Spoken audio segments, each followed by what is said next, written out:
The emergency session of the Galactic Council's Department of Xenolinguistic Studies had been going on for approximately 14 hours, which was roughly 13 hours and 59 minutes longer than Dr. Elizabeth Hartwell thought any reasonable being should spend discussing dead languages on any given day.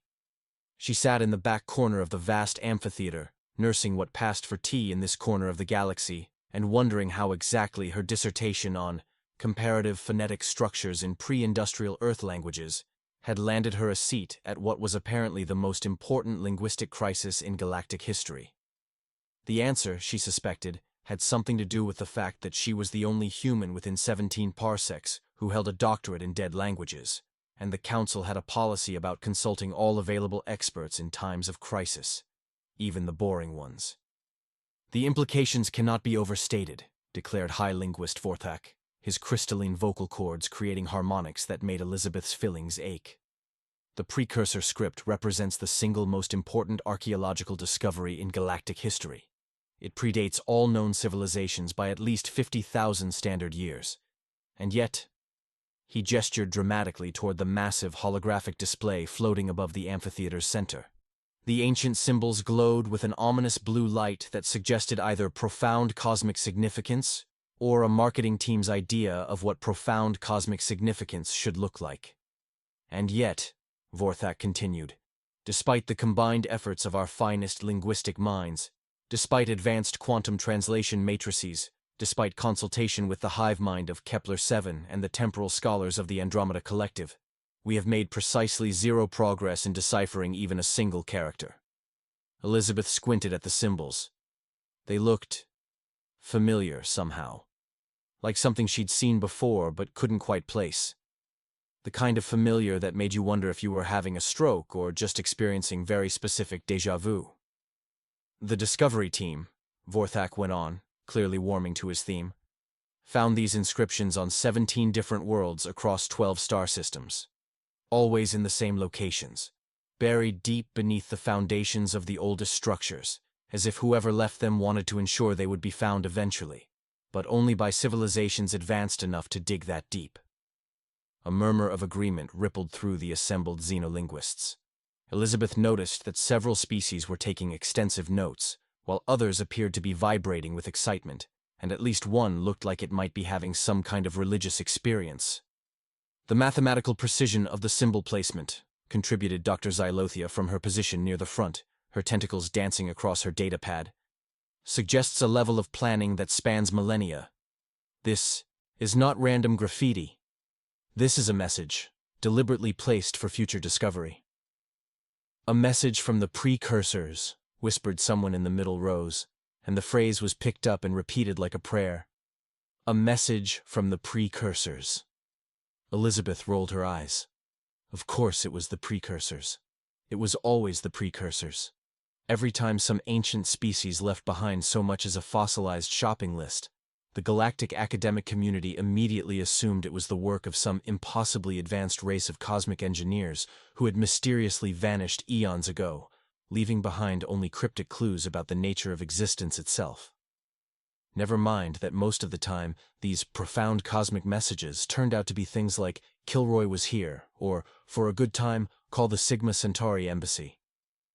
But try explaining that to a committee of academics who had staked their careers on the existence of ancient alien wisdom. "The script appears to be logographic," Vorthak was explaining, "with possible syllabic elements and what might be determinatives. The syntax suggests a highly sophisticated grammatical structure, possibly incorporating temporal markers that indicate a conception of time fundamentally different from our own." Elizabeth blinked. She'd been half listening to the linguistic jargon while studying the symbols, and something was definitely nagging at her. The more she looked at them, the more familiar they seemed. Not familiar like she'd studied them before, but familiar like... "The cultural implications are staggering," another linguist chimed in. Elizabeth thought it might be Professor Clithoris, but it was hard to tell since he belonged to a species that looked exactly like every other member of his species to human eyes. "If we can decode this message, we might finally understand the true origin of galactic civilization, the secrets of faster-than-light travel, the location of the precursor homeworld, perhaps even the meaning of existence itself." Or, Elizabeth muttered under her breath, It might be something completely mundane that you're all overthinking because you want it to be important. Unfortunately, she'd muttered it a bit louder than intended, and the acoustics of the amphitheater were designed to carry every word to every corner. The entire assembly turned to look at her with the kind of expression usually reserved for someone who had just suggested that maybe the emperor's new clothes were, in fact, imaginary. "I beg your pardon?" Vorthak's crystalline features somehow managed to convey both condescension and outrage. Did the human representative have something to contribute to this discussion? Elizabeth felt her cheeks burning. She'd been hoping to sit quietly in the back, collect her consultant's fee, and get back to her comfortable little office, where the only ancient mysteries she had to deal with involved figuring out whether Geoffrey Chaucer was being deliberately obscene or just accidentally hilarious. But now every xenolinguist in the galaxy was staring at her, and she had two choices: slink away in embarrassment, or actually look at the symbols properly and see if her nagging sense of familiarity meant anything. She stood up, squinting at the holographic display. The symbols were definitely familiar. More than familiar. They were...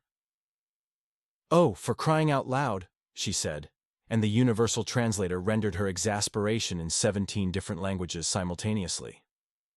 This isn't some profound cosmic message from an ancient civilization. It's just really, really bad Latin. The silence that followed was the kind of silence that usually preceded either enlightenment or violence. In the galactic academic community, sometimes those were the same thing. "I beg your pardon," Vorthak repeated, and his harmonics had shifted to a frequency that suggested he was about 2 octaves away from shattering every piece of glass in the amphitheater. Elizabeth walked down toward the holographic display, her human eyes picking out details that the various alien translation matrices had apparently missed. "Look, right there," she said, pointing at a cluster of symbols. "That's Caesar, or at least it's supposed to be. The grammar's all wrong, and whoever carved this clearly had no idea how Latin declensions work, but it's definitely trying to say Caesar." She moved to another section. "And this bit here? It's the opening of the Aeneid. Arma virum cicano. Arms and the man I sing. Except they've got the cases backwards, and they're using what looks like a medieval abbreviation system that wouldn't be invented for another 1,000 years. The assembled linguists stared at her, then at the symbols, then back at her. Elizabeth could practically hear their worldviews crumbling. "This entire thing," she continued, warming to her theme, "is what you'd get if you asked a barely literate medieval monk to carve some impressive-looking Latin text, but he'd never actually studied Latin properly, and was working from fragments he half-remembered from a manuscript he'd seen once. It's like archaeological fan fiction. That's..." Dr. Xylothia's tentacles had gone completely still. "That's impossible. These inscriptions are 50,000 years old. Latin didn't exist 50,000 years ago. Humans didn't exist 50,000 years ago." Elizabeth shrugged. "Well, obviously humans didn't carve these. But someone did, and whoever it was either learned Latin from humans, or..." She trailed off as a truly horrifying thought occurred to her. She looked back at the symbols, checking her translation, and felt her stomach drop. "Or what?" Vorthak demanded. Elizabeth cleared her throat. "Or someone taught Latin to humans in the first place, and what we think of as ancient human civilization is actually based on a really garbled version of something much older." The silence returned, but this time it had a distinctly different quality. This was the silence of people realizing that their understanding of galactic history might be fundamentally, catastrophically wrong. And then, from somewhere in the back of the amphitheater, came a sound that had never before been heard in a Galactic Council emergency session. The distinctive noise of a human trying very hard not to laugh at the most inappropriate possible moment. 3 hours later, Elizabeth found herself in the Council's most secure translation facility, surrounded by enough computing power to simulate the thermal death of a small galaxy, while 17 of the most distinguished linguists in known space watched her work through what was apparently the academic equivalent of defusing a bomb. "Read that section again," commanded High Linguist Vorthak, his crystalline form vibrating with barely contained academic excitement. Elizabeth sighed and pointed to the relevant symbols on the holographic display. "It says, and I'm paraphrasing because the grammar is genuinely awful. Here lies Gaius Maximus, who conquered the Sky Islands and brought fire to the star-touched peoples. Except the verb tenses are all wrong. They've confused the accusative and ablative cases, and they seem to think that conquered and taught basic agriculture to are the same word. She moved to the next section. This part is even worse. It's trying to be poetic, but it reads like someone fed Virgil's Georgics through a translator that only worked on weekends. Something about the children of Terra spreading wisdom to the Voidwalkers and the great ships that sailed between suns. Oh, and apparently Gaius here invented faster-than-light travel because he was late for a dinner party. The assembled linguists exchanged glances that managed to convey 17 different varieties of academic panic. "Dr. Hartwell," said Professor Clithoris carefully, "are you absolutely certain that this is Latin?" "Bad Latin," Elizabeth corrected. "Horrifically bad Latin. The kind of Latin that would make a Roman emperor personally execute everyone involved in creating it. But yes, it's definitely Latin. Specifically, it's the kind of Latin you'd get if you asked a drunk barbarian to translate important historical documents using only a phrasebook and some very optimistic guesswork." Dr. Xylothia's tentacles were performing what looked like the xenobiological equivalent of wringing her hands. "But the implications, if these inscriptions are genuine, if they really are 50,000 years old, then either humans had an advanced spacefaring civilization 50,000 years before we invented the wheel," Elizabeth finished, "or someone else did, and they learned Latin from us somehow, or—" She paused, struck by another unpleasant thought. "Or we learned Latin from them, and what we think of as the development of human language is actually us gradually remembering something we lost." "That's—" Vorthak began, then stopped. His species didn't have a word for the concept he was trying to express, which was roughly equivalent to academically horrifying beyond the capacity of language to convey. "There's another possibility," Elizabeth said slowly. She'd been hoping to avoid this particular line of reasoning, but it was becoming increasingly difficult to ignore. "What if these aren't ancient inscriptions at all?" The silence that greeted this suggestion was so profound that Elizabeth wondered if everyone else in the room had suddenly ceased to exist. "What do you mean?" Dr. Xylothia whispered. Elizabeth walked over to a different section of the display. "Look at this part here. It's a list of what appear to be place names. New Rome on the Metal Moon. The Golden Harbor of the Void. The City of Lights Between the Stars. These aren't descriptions of ancient places. These are the kinds of names humans give to things when we're trying to sound impressive and historical. It's like someone took a bunch of science fiction novel titles and tried to translate them into Latin." She moved to another section. "And this bit? It's not a historical record at all. It's instructions. Badly written, grammatically incorrect instructions for something called—" She squinted at the symbols. "The great work of bringing light to the darkness between stars." "Instructions for what?" Vorthak demanded. Elizabeth was quiet for a long moment, studying the symbols and trying to make sense of what she was seeing. The more she read, the more convinced she became that whoever had created these inscriptions had not been trying to preserve historical records. They'd been trying to leave directions, and not just any directions. "I think," she said carefully, "these are instructions for building a faster-than-light drive. A really, really primitive faster-than-light drive, described in terms that a pre-technological civilization might be able to understand. Harness the fire of the sun, bind the lightning in vessels of sky metal. Speak the words that make the void listen." The academic panic in the room was now reaching levels that threatened to achieve escape velocity. "That's impossible," Professor Clithoris said firmly. "If these inscriptions are 50,000 years old, then whoever left them would have to have known that humans would eventually develop Latin as a language, develop spaceflight, and be in a position to translate and understand these instructions. The level of precognition required, or," Elizabeth interrupted, "they weren't precognitive at all. They were just human." She turned back to the holographic display, her mind racing through the implications. What if these aren't ancient inscriptions?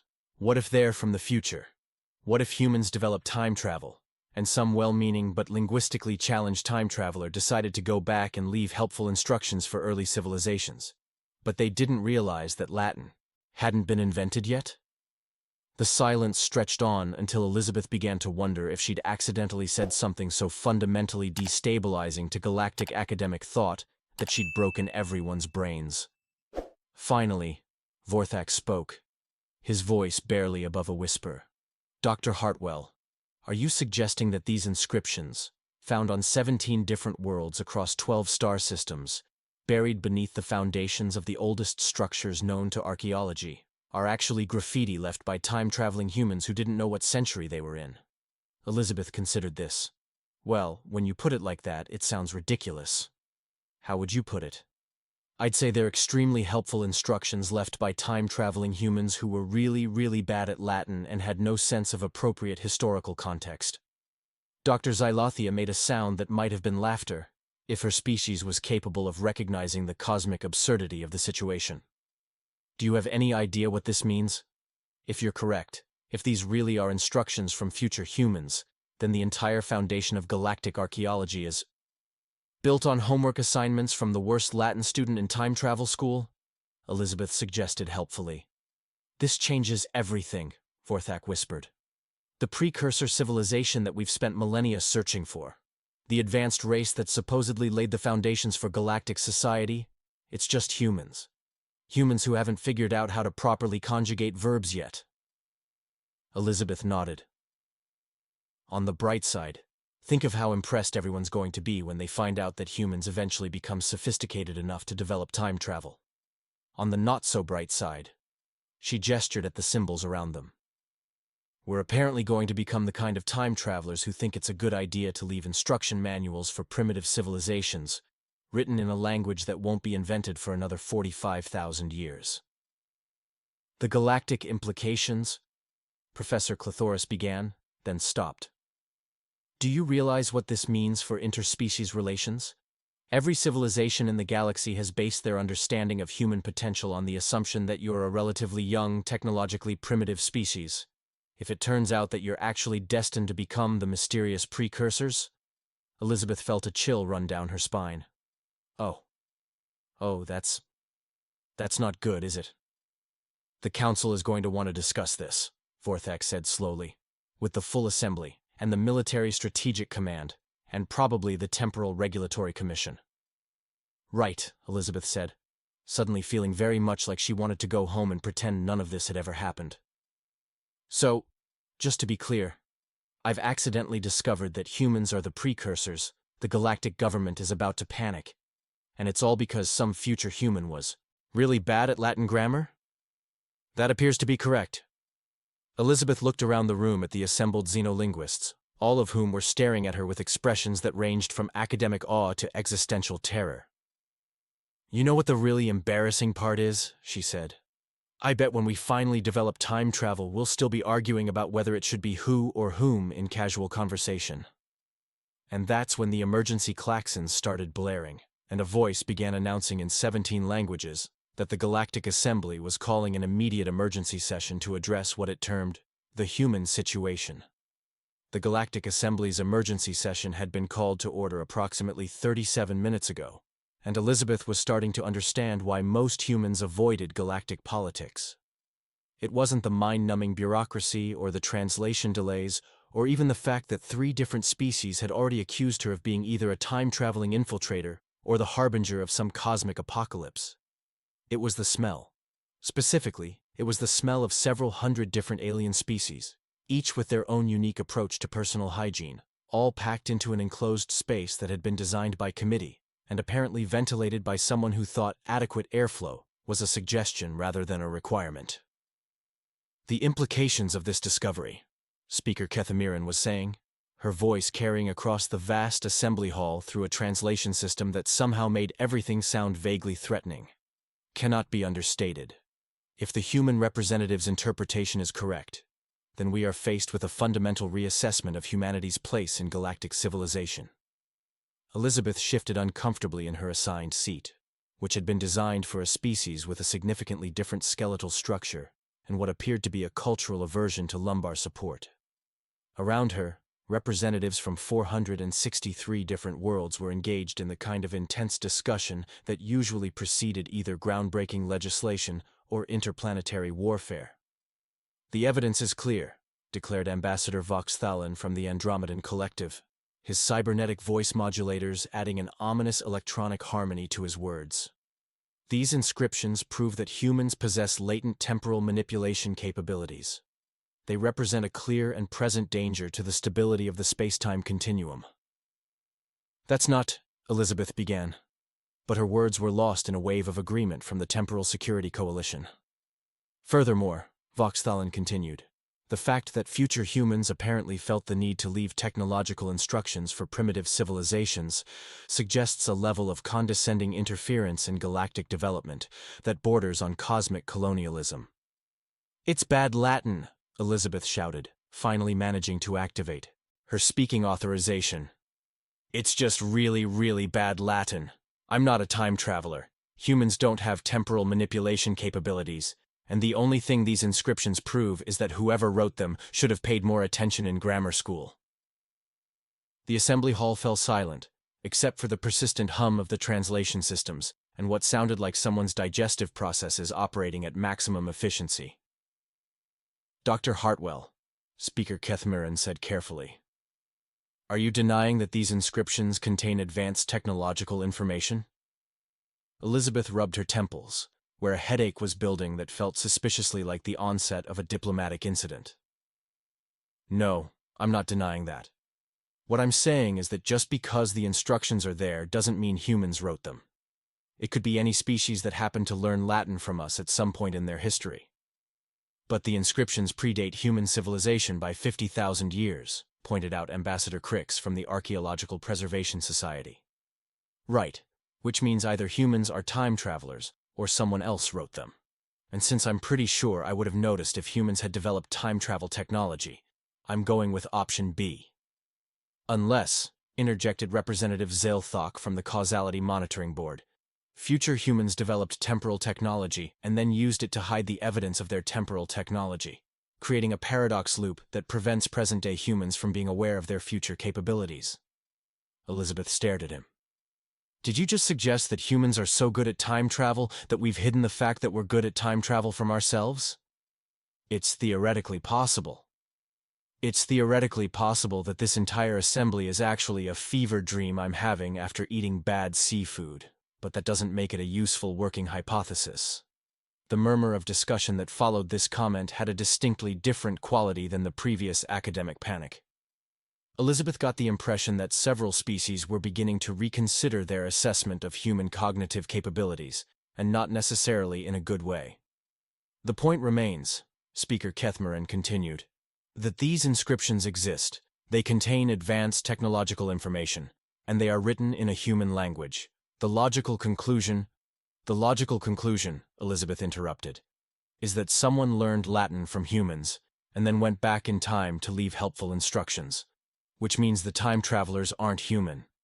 We're just the people they got their linguistics degree from." This caused an even longer silence, followed by what sounded like several species having simultaneous existential crises. "Are you suggesting," Ambassador Voxthalon said slowly, "that there is another species with temporal manipulation capabilities, and that they studied human language in order to leave these messages?" "I'm suggesting that jumping to conclusions about human time travel capabilities based on badly written Latin graffiti might not be the most rational approach to galactic policy." "But who else would use Latin?" demanded Representative Crix. Elizabeth opened her mouth to answer, then stopped. It was actually a good question. Latin was specifically a human language, with no analog in any known alien linguistic family. If someone else had written these inscriptions, they would have had to learn Latin from humans first. Which meant, "Oh," she said quietly. "Oh, this is worse than I thought." The assembly hall went quiet again, with the kind of anticipatory silence that suggested everyone was waiting for her to explain why the situation had just become more complicated. "If someone else learned Latin from humans," Elizabeth said slowly, working through the implications, "then that means there's been contact between humans and at least one other species with time travel capabilities. And if they went to the trouble of learning our language well enough to write instruction manuals in it, that suggests they either really like us or they're really, really worried about us." Or, suggested Ambassador Voxthalen, they're trying to manipulate human development by providing technological assistance disguised as ancient wisdom. Elizabeth blinked. You think someone is trying to tech-boost human civilization by leaving us cheat codes written in bad Latin? It's a possibility. Why would anyone want to tech-boost humans? We're barely capable of managing the technology we already have. Half our planet still thinks climate change is a hoax, and the other half thinks the solution is to build bigger air conditioners. Perhaps, said Speaker Kethmeran thoughtfully. That is precisely why someone might want to accelerate human technological development. If humans represent some kind of threat or opportunity that only becomes apparent at a certain level of technological sophistication. What kind of threat could humans possibly represent? Elizabeth asked. We're still figuring out how to share resources on a single planet without starting wars over them. The most advanced weapon most of us have ever seen is whatever they're putting in action movies these days. The inscriptions mention bringing light to the darkness between stars, pointed out Professor Clethoris, who had apparently been granted speaking privileges for this session. That suggests a level of cosmic ambition that might concern other species. Or, Elizabeth said, it suggests that whoever wrote them has been watching too many science fiction movies and thinks that's what advanced civilizations are supposed to sound like. She paused, struck by a new and even more unpleasant thought. Actually, you know what? I think I know who wrote these inscriptions. The assembly hall went dead silent. It was humans, Elizabeth continued. But not time-traveling humans. It was humans who learned about these archaeological sites from the galactic community, figured out that they could make some money by creating fake ancient artifacts, and decided to write some impressive-sounding instructions in Latin because they figured nobody would be able to translate them anyway. The silence that followed was so profound that Elizabeth could hear her own heartbeat. Are you suggesting, Speaker Kethmeran said very carefully, that these inscriptions, which have been studied by our finest archaeological teams, dated using the most advanced temporal analysis techniques, and found on 17 different worlds across 12 star systems, are forgeries created by entrepreneurial humans trying to scam the galactic antiquities market? Elizabeth considered this. Well, when you put it like that, it sounds pretty implausible. How would you put it? I'd say they're extremely elaborate art projects created by humans who thought it would be funny to leave fake ancient wisdom for future archaeologists to find, and who dramatically underestimated how seriously the galactic academic community would take them. The pause that followed was pregnant with possibilities, most of them involving Elizabeth being ejected from the assembly hall through an airlock. Finally, Ambassador Voxthalen spoke. Dr. Hartwell, are you aware that creating fraudulent archaeological artifacts is considered an act of cultural terrorism under galactic law? I'm aware of that now, Elizabeth said. I'm also aware that accusing humans of cultural terrorism, based on my completely speculative interpretation of some bad Latin, might not be the best foundation for interspecies relations. Then what do you suggest we do about this situation? Elizabeth looked around the assembly hall, taking in the hundreds of alien representatives who were all staring at her with expressions ranging from academic curiosity to barely contained hostility. I suggest, she said, that maybe we should ask whoever's been leaving these inscriptions to come forward and explain themselves. Because whether they're time travelers, art students, or just really dedicated pranksters, I think we all deserve an explanation. That's when the lights went out, and a voice began speaking in perfect, grammatically correct Latin that echoed from every corner of the assembly hall simultaneously. Salve, friends and colleagues. We think it's time we had a talk. The voice speaking perfect Latin in a room full of aliens who had spent the last several hours debating whether humans were time travelers, con artists, or cosmic threats was not, Elizabeth had to admit, particularly helping the situation. Emergency lighting activated, announced the assembly hall's automated systems, and dim red illumination flickered to life. Translation protocols engaged, the voice continued in Latin. Dr. Hartwell, would you be so kind as to translate for your colleagues? They're asking me to translate, Elizabeth said. What are they saying? Speaker Kethmeran demanded. They said hello, and that they think it's time we had a talk. The voice spoke again with amusement. Tell them we're the ones who've been leaving the inscriptions, and that we're very sorry about the grammar. We were working from some really terrible textbooks, Elizabeth translated, and the resulting silence achieved critical mass of galactic confusion. Ask them who they are, Speaker Kethmeren said carefully. We are the Temporal Cultural Exchange Program, class of 2847. We're graduate students from Earth University's Department of Applied Chronolinguistics, and this whole thing is our thesis project. Elizabeth stared into the middle distance. They say they're graduate students from Earth University, in the year 2847, and this is their thesis project. Graduate students, Speaker Kethmeren repeated, working on their thesis. The voice continued enthusiastically. Our project was to study linguistic information across temporal boundaries. We chose Latin because it was dead and wouldn't interfere with contemporary human development. They seem to be operating under the assumption that humans are already members of the galactic community, Elizabeth translated. Of course humans are members. Earth joined the Confederation in 2156, right after the first contact pizza incident. Wait, what year is it in your timeline? 2387. Speaker Kethmeren answered. Latin discussion erupted in the background. Oh, this is awkward. We may have miscalculated slightly. How badly? Ambassador Voxthalen asked. We've arrived approximately 300 years before first contact, which means we've just accidentally revealed time travel and humans joining the galactic community to an assembly that hasn't met humans yet. Elizabeth closed her eyes. They've arrived 300 years early and accidentally spoiled the surprise. Can they fix it? Ambassador Voxthalen asked. Theoretically, yes. But that would create a paradox loop, since you now know we exist. Temporal paradox, Elizabeth translated. Fixing it would create a different problem.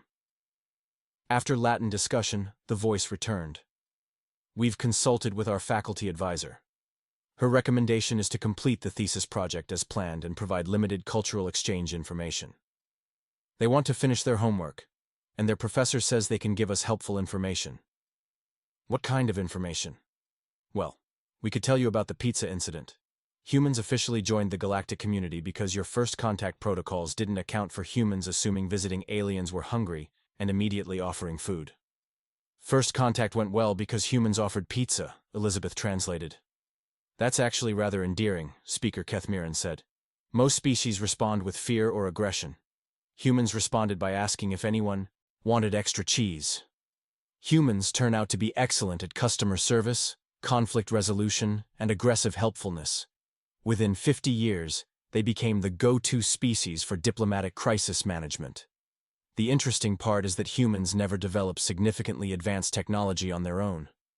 But they're incredibly good at taking other species' technology and finding new applications. The running joke is that you give a human a faster-than-light drive, and within a week they'll figure out how to use it for pizza delivery.